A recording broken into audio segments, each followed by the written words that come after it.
오늘 아침을 여는 말씀은 시편 36편 10절에서 12절까지 말씀입니다.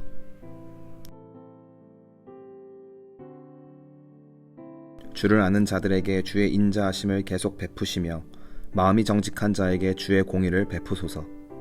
교만한 자의 발이 내게 이르지 못하게 하시며 악인들의 손이 나를 쫓아내지 못하게 하소서.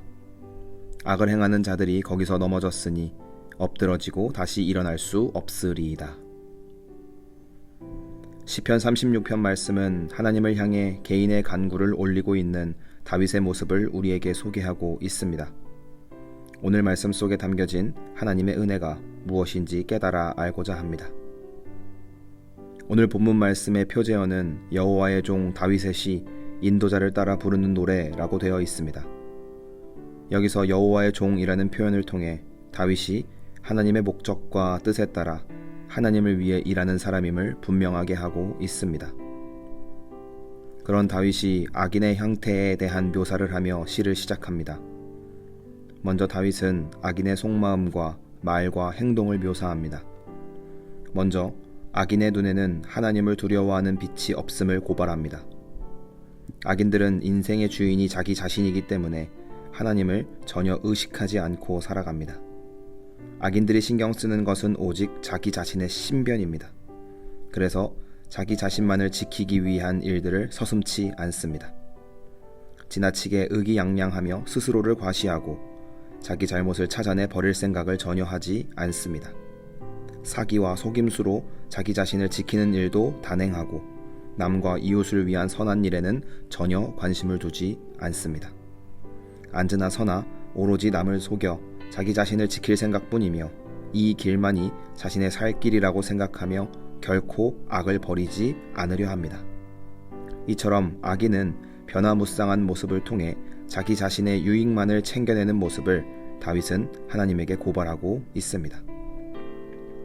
다윗은 이런 악인의 성품과 하나님의 성품을 대조하며 여호와 하나님을 찬양하고 있습니다. 특히 다윗은 하나님의 한결같음을 찬양합니다. 먼저 주의 인자하심과 진실하심이 하늘과 공중에 사무친다고 말하며 경계와 한계가 없으신 하나님의 성품을 찬양합니다. 또한 하나님의 의로우심과 공평하심이 우람한 산줄기나 깊은 바다처럼 변함이 없음과 동시에 인간의 이해로는 헤아릴 수 없음을 고백합니다. 그리고 그 한결같은 당신의 사랑 안에 사람들을 피하게 하시고 먹이시고 죽이시는 하나님을 찬양합니다. 이러한 모든 인도하심을 통해 생명이 하나님 안에만 있음을 깨닫게 하시고 주님의 빛을 받아 열린 미래를 볼 수 있게 하십니다. 대단한 은혜와 사랑으로 우리를 인도하고 계심을 다윗은 찬양하고 있습니다. 이제 다윗은 하나님을 향한 간구를 드립니다. 이러한 주님의 성품을 아는 자들에게 계속된 은혜와 사랑을 부어달라고 함과 동시에 악인의 성품이 미치지 못하도록 지켜줄 것을 간구하며 시를 마무리합니다. 이처럼 다윗은 하나님과 악인의 길을 대조하며 악인의 처벌을 요구함과 동시에 하나님의 한결같음을 찬양하고 있습니다. 사랑하는 성도 여러분, 오늘 본문 말씀을 통해 중요한 사실을 깨달아야 하겠습니다. 오늘 본문에서 악인의 성품과 하나님의 성품이 완전히 대조를 이루는 지점은 무엇입니까? 어떤 면이 하나님과 악인의 완전한 차별점을 이룹니까? 그것은 바로 성품과 행동의 방향입니다. 무슨 말인가 하면 악인의 성품과 행동이 향하는 방향은 전부 자기 자신에게 있습니다. 자기 자신이 잘 되기 위해서 속이고 변하고 과시합니다. 그러나 하나님의 성품이 향하는 방향은 전부 타자에게 있습니다.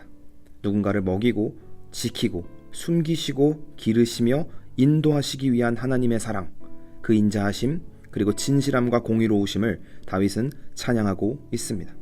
그리고 하나님은 오늘 믿는 성도들이 그 자리와 실력에 서기를 원하십니다. 즉 악인의 자리가 아니라 하나님의 길에 들어서기를 원하십니다. 로마서 12장 21절 말씀에 보시면 악에게 지지 말고 선으로 악을 이기라 라고 말씀합니다. 이 말씀은 악인들을 전부 다 소탕하라는 의미가 아닙니다. 악인들이 활개칠 수 없도록 어깨를 눌러 그 위에 서라는 소리가 아닙니다. 이 말씀은 악인이 활개치며 살아갈 때 성도는 그저 선한 자리에 앉아 있어야 한다는 말씀입니다. 악인들이 자기 자신만을 챙기며 살아갈 때 성도의 관심과 사랑은 선하신 하나님을 따라 언제나 타자를 향해 있어야 한다는 뜻입니다. 그렇게 선으로 악을 이겨내는 것입니다. 이 과정이 때론 억울하고 지치고 힘들 때가 있을 것입니다. 기독교 신앙의 어려움이 이 지점에 있습니다. 악인들이 더 잘 되는 것처럼 보입니다. 악인들의 방법이 효율적이어 보이고 세상을 살아가는 지혜처럼 보입니다. 또 그런 사람들의 미래가 밝다고 느껴집니다. 그러나 그런 악이 판을 치는 세상 속 성도의 사랑과 관심은 언제나 타자를 향해 있어야 합니다. 그것이 하나님이 우리에게 보여주신 성품이요, 자신의 아들을 십자가에 달리게 하시면서까지 우리에게 확증하신 사랑입니다. 그리고 하나님은 그런 성도들의 삶을 반드시 지켜내시고 끝까지 인도하실 것입니다. 이것이 성경이 약속하는 바이고, 그렇기 때문에 우리가 힘들고 지치더라도 선한 자리에 앉아 있어야 하는 이유입니다. 이 약속을 믿으며 살아가는 모든 성도님들이 되시길 소망합니다.